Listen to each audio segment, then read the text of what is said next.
Bitcoin não conseguiu romper os 100 mil dólares e recuou para 92. Deveria ter vendido ou seguro e agora compro mais? É o que você vai descobrir no vídeo de hoje. Salve criptofamília, tudo bem com vocês? Bem-vindos a mais um vídeo aqui do nosso canal Bullfink e bora lá pro gráfico dar uma olhada nas notícias para ver o que está rolando e o que a gente vai tomar de decisão nessa semana de correção para o mercado cripto.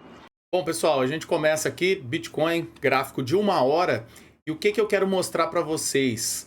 Essa correção foi saudável. A gente, se pegar esse topo aqui do triângulo ascendente que foi rompido, né, ele teve vários testes aqui como resistência, certo? Até que a gente rompeu e buscou lá quase aí, praticamente, né, 99.588, a nossa máxima aqui, praticamente os 100k. E agora, se a gente pegar essa linha aqui essa linha não, né? Esse caixote, porque foi uma região, e a gente puxar para frente aqui, essa região dos 92 mil dólares está agindo aqui como suporte, né? Depois de toda essa queda de ontem, olha só, ela agiu aqui como suporte, porque uma resistência, uma vez rompida, o preço se volta de cima para baixo, retesta ela como suporte. E foi o que aconteceu no dia de ontem e hoje aqui também. Então, se a gente pegar, dar uma aproximada no gráfico aqui, a gente tem duas linhas de tendências que podem agir aqui agora, né? A gente teria uma aqui, olha, e uma outra mais inclinada. A gente pode vir aqui até para um gráfico de 15 minutos, que a gente vai conseguir ver ela melhor. Inclusive, a gente tocou aqui, ó, nessa região agora e demos uma recuadinha. A gente ainda não conseguiu romper nem essa LTB primária. Mas o que eu e o Renan tava conversando hoje de manhã e eu quero compartilhar com vocês é o seguinte: o mercado não vira a tendência de uma vez. Se a gente vir no gráfico diário, a gente vai ver a gente não tem nenhum padrão aqui, nada, tá tudo muito novo aqui, né? Não tem nenhum padrão formado aqui. E a gente precisa de padrão, a gente trabalha com padrão gráfico. Os padrões gráficos, eu vou mostrar para vocês, a maioria deles precisa de mais topo. O único padrão que reverte de uma vez seria aqui uma cunha, certo? Uma cunha ascendente, teria que ser algo assim, o preço subir devagarzinho, enclausurado e romper para baixo, mas não é o que a gente tem aqui. A gente deu uma andada de lado, a gente tem um topinho arredondado aqui, mas não chega nem a ser uma xícara com alça de topo. E os mais prováveis de reversão seria um topo duplo. Para isso a gente teria que voltar a retestar essa região, cair e perder essa zona aqui de pescoço. Ou a gente fazer um ombro, cabeça a ombro, a gente romper os 100 mil, fazer que está fazendo um pullback, mas perder, voltar para essa região, depois vem aqui, faria um outro topo mais ou menos na altura desse aqui, retesta isso aqui, olha, e perde essa região de pescoço.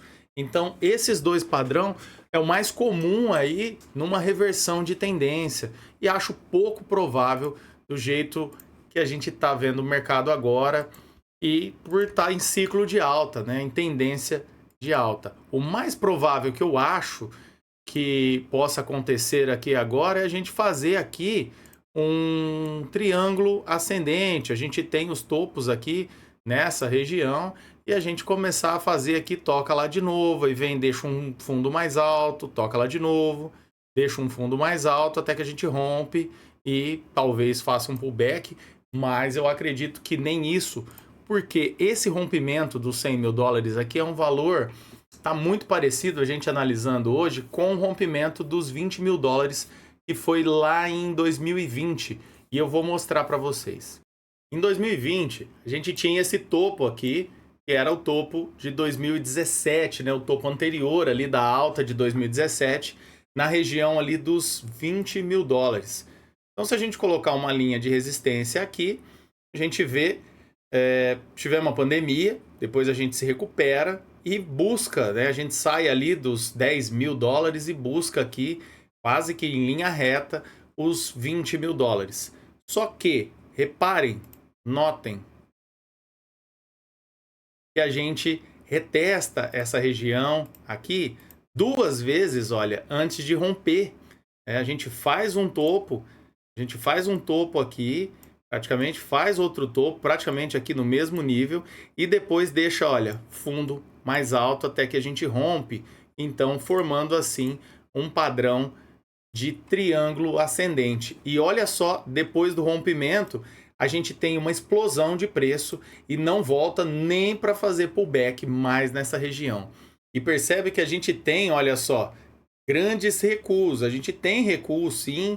Aqui a gente fez um outro padrãozinho aqui, ó, de bandeira, certo? A gente bandeirou aqui, tomou um fôlego depois dessa subida, rompemos novamente e seguimos em frente.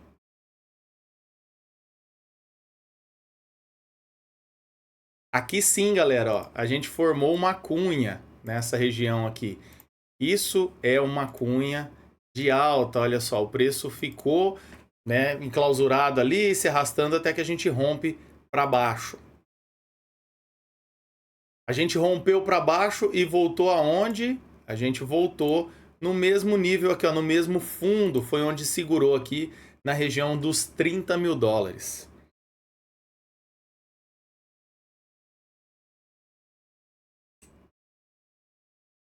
E aqui o que, que a gente tem novamente, galera? Olha só, a gente forma aqui uma cunha, de novo, uma cunha descendente, que é o contrário, lembra? Rompe para cima. Um rompimento aqui seria um start de compra. Rompemos, seguimos, corrigimos e voltamos ao topo. Aí sim, isso aqui foi uma reversão de tendência, porque a gente tinha a máxima aqui de trás dos 64, 65 mil dólares, a gente rompeu, tentou ali, ó, romper, não conseguiu, falhou. E se você vê isso aqui, olha, num gráfico diário, foi um padrão de topo duplo, e isso sim é um padrão que reverte tendência.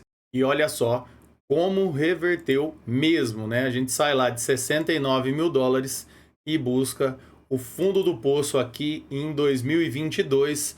Com a quebra da FTX, a gente bate ali níveis de 15.500 dólares. Se a gente coloca isso aqui num gráfico semanal, olha como fica nítido a divergência de RSI, porque a gente teve topos aqui no mesmo nível, certo? E o RSI, o indicador, olha aqui como ele deixou topo muito mais baixo que o topo anterior. Olha, isso aqui é gritante num gráfico semanal, indicando para a gente que aqui sim, ao falhar a romper aqui o topo anterior, a gente rompe e desrompe, deixa divergência de RSI, e isso aqui sim mostra para a gente que a gente deve pular fora, porque é o fim da tendência. Então a gente tem 3 coisas aqui mostrando para a gente. A gente tem a falha no rompimento, a gente tem um padrão de topo duplo num gráfico semanal, que é muito pesado, e divergência de RSI. Diferente desse ciclo, que o topo anterior aqui, olha, na região dos 69 mil dólares, ele já tinha sido rompido no início deste ano, né? A gente já tinha refeito máxima, até porque a máxima foi de 73 mil, e por isso essa zona aqui foi mais difícil de romper dos 69. Percebe que 73, que era a máxima desse ano, não foi tão difícil, porque esse valor não era muito chave, né? Não estava muito ali na cabeça das pessoas, e sim mais os 69. E depois que a gente consegue aqui de vez romper os 69, o preço anda, né? A gente teve 3 semanas aí de alta, então muito saudável seria essa semana fechar aqui um candle vermelho para a gente ter uma pausa e ter um descanso nessa tendência.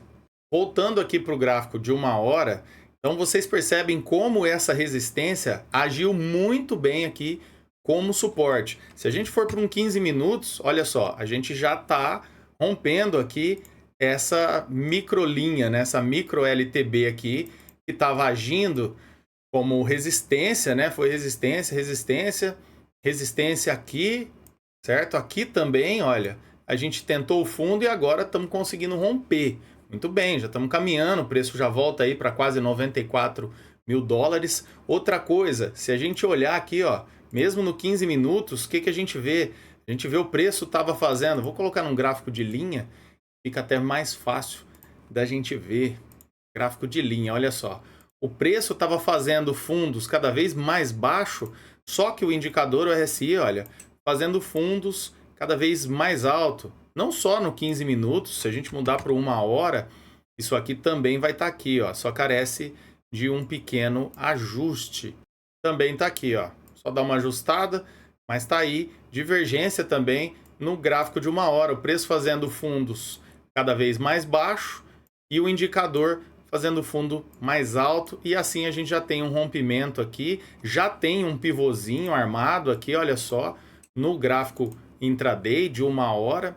A gente já tem um pivô armado aqui, ó, o gráfico de linha dá para ver certinho. A gente recua, deixa um fundo mais alto que esse fundo, rompe esse topo e rompe também a linha de tendência. Eu acredito fortemente que vamos formar aqui um padrão de triângulo ascendente. A gente vai fazer alguma coisa aqui, tocar no topo de novo, que a gente volte aqui, deixa um fundo mais alto, toca no topo, outro fundo mais alto, fazer aqui um triângulo ascendente até que a gente rompa. Então a ideia é que todo esse recuo, todo e qualquer recuo, eu indico que tome posição, né? Porque o que a gente aprende na análise técnica é que em tendência de alta, todo e qualquer recuo você deve tomar posição. Diferente para quem opera mercado futuro, que aí é outro game. Mas aqui no mercado spot, essas oportunidades, essas correções são grandes oportunidades. Por quê? Vocês vão ver, a gente não tem dúvida que vai romper os $100.000, a gente não sabe quando. Mas quando isso é rompido, a gente tem um estouro no preço e aí muita gente fica para trás porque está tentando comprar mais barato, acaba deixando para depois, fica com medo de tomar posição, quer tomar aquela posição ali no fundo do fundo e ninguém sabe onde é. Então, vai tomando suas posições, já vai ficando preparado, porque esse rompimento dos $100.000, acredito que vai ser violento. E como eu falei para vocês, já nos outros vídeos anteriores, o nosso alvo aqui pro Bitcoin é a gente pegar toda essa pernada aqui, todo o mastro da bandeira projetado para cima aqui a partir do rompimento, que levaria aqui a gente para uma região de 180, $200.000. Esse é o nosso alvo. Porque para pensar, esse pessoal do ETF que está comprando agora, eles estão comprando aqui, ó, nessa região. Então mesmo, porque você olha aqui, ó, no far side dos ETFs, esse mês a gente teve quase todos os dias, nós tivemos 1, 2, 3 dias só de venda. E percebe que quando o dia de venda é muito baixinho, muito menor do que os dias de compra. Ó, 1,3 bi de compra, 1,1, 859 milhões, 1 bilhão. Então, essa galera que está comprando aqui, os caras são grandes, eles não têm pressa de vender. Se eles almejam ganhar pelo menos 100%, eles estão comprando nessa região aqui de 90, 100, para 100% agora é $200.000. Não tem outro caminho. E isso apoiado por Trump e diversas outras notícias agora, corte na taxa de juros, estímulo e tudo mais. Então o vento sopra a favor da alta. Então é muito importante que você entenda a tendência, né, a macroeconomia, em que momento que você está de mercado, para não ficar assustado com essas pequenas correções que a gente tem no caminho e não faça besteira de vender o seu Bitcoin para eles. Aqui no mapa de calor de liquidação tá claro para a gente o que aconteceu. O pessoal bateu para baixo aqui, sexta-feira é fechamento de contratos futuros, mas eu acredito que a grande maioria já estão encerrando suas posições entre hoje e amanhã, porque quinta-feira lá nos Estados Unidos é feriado, dia de ações de graça, e quinta e sexta-feira segue o fluxo também. Então quinta e sexta feriado, na sexta parece que a bolsa abre algumas horas aí só para o pessoal ali ajustar stop, comprar ou vender, enfim. Então agora a gente já se formou muita liquidez aqui, muito stop dos ursos, né, apostando na baixa. Provavelmente a gente sabe que o mercado vai bater para cima e buscar essa liquidez aqui porque é dinheiro na mesa. No Fear Grid, que mostra o medo e ganância, a gente deu uma corrigida aqui, né? Isso aqui chegou a bater 92, né? Índices altíssimos, como o Renan disse. Última vez que a gente viu isso aqui foi só lá em 2020, no rompimento ali dos 20 mil dólares. Então, provavelmente amanhã, com mais essa queda de preço, hoje à noite a gente tem uma correção de novo desse índice. Amanhã, provavelmente, ele vai estar um pouco abaixo, talvez volte ali a dar uma normalizada, e isso é muito bom. Nas altcoins, grande maioria corrigindo, né? Ah, Sandy está caindo 17%. Poxa, mas subiu, se você mudar aqui na semana, só na semana, ela subiu 80%. Cara, no mês, ela subiu 150%. Aí você pega no dia, ela tá corrigindo 17, irmão. Você tá chorando. Pelo amor de Deus, né?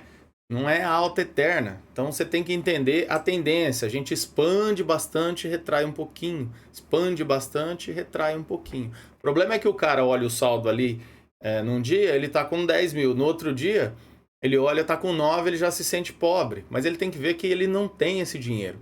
Ele tem o ativo. Se ele tem Bitcoin, ele tem Bitcoin. Se ele tem Sandy ou outras moedas, ele tem a moeda. Ele só vai passar a ter o dinheiro, o dólar ou o real, quando ele vender esse ativo. Então essa é a mentalidade. E a notícia do nosso querido Michael Saylor, pobrezinho, que comprou mais uma lasca em Bitcoin. MicroStrategy chega a 37 bilhões de dólares em Bitcoin após nova compra de mais 5 bilhões. Na verdade, foi 5,4 bilhões. Né? A empresa de software MicroStrategy anunciou nessa segunda-feira que concluiu uma nova rodada de compra de Bitcoin. Ao todo, a companhia investiu mais 5,4 bilhões de dólares, o que daria 31 bilhões de reais shitcoin, né? Moedinha do governo brasileiro, não vale nada, na criptomoeda. E chega a marca de 37 bilhões. Agora a MicroStrategy tem mais de 380 mil Bitcoin em carteira. É mole ou quer mais? E vocês devem estar me perguntando, né? Poxa, Danilo, você falou tanto do Bitcoin e não falou nada das altcoins, né? Que é a nossa carteira. As nossas altcoins é como eu já disse para vocês. A gente analisa o Bitcoin porque ele é o pai, né? Ele vai primeiro. Ele puxa ali, fica a dominância e todos os participantes do mercado ali vão no Bitcoin. Então a gente vai ver provavelmente esse rompimento dos 100 mil dólares e a gente vai buscar novos patamares de preço aí, 120, 30, 150, e ele vai parar para fazer uma consolidação. Quando isso acontece e ele para consolidar e a dominância do Bitcoin começa a cair, porque o investidor fica paciente, ele experimentou muito lucro no Bitcoin em pouco tempo, uma subida íngreme, e depois aquilo para, ele fica ocioso. A tendência é que ele saia do Bitcoin e venha para essas moedas pequenas, essas moedas que a gente está diversificado. E aí a gente tem uma explosão de preço que geralmente acontece no primeiro trimestre do ano, que seria janeiro, fevereiro e março. Então, se tudo acontecer conforme os últimos ciclos, a gente vai estar fazendo uma venda, uma realização de lucro lá para o final de março, começo de abril, porque aí a gente tem uma explosão de preço muito gostosa nas altcoins. Maioria das nossas carteiras que foram feitas ali em setembro já estão com quase 100% de lucro, né? Isso é muito bom. Em 3 meses aí, são praticamente 30% ao mês, é uma coisa surreal comparado ao mercado tradicional. E uma coisa que eu digo para vocês, se vocês têm intenção de aportar mais, de comprar mais aí na carteira de vocês, façam isso agora, de agora até o fim do ano, tá? Não espere o estouro de preço, depois que tiver tudo lá no topo, não cometam esse erro de querer comprar topo, querer comprar depois que está estourado. Lembra que eu falei, mercado é o único lugar, mercado financeiro é o único lugar que as pessoas gostam de comprar caro, de pagar caro. Porque na vida real todo mundo quer pagar barato, faz compra num mercado que custa mais barato, abastece o carro num posto de combustível que é mais barato, só que no mercado todo mundo vem comprar depois que já subiu muito e está muito caro, e aí comete esse erro, aí vem uma correção bem na sua cara e você vai achar que o mercado é ruim com você, que ele está te perseguindo, mas não, você que comprou topo e fez errado e estava na contramão. Então pessoal, esse foi o vídeo de hoje. Obrigado por ter ficado até aqui e deixa aqui no comentário suas dúvidas, críticas, sugestões ou até algum ativo que vocês queiram que a gente analise e olhe aqui no próximo vídeo. Então por hoje é só, valeu, obrigado e até a próxima.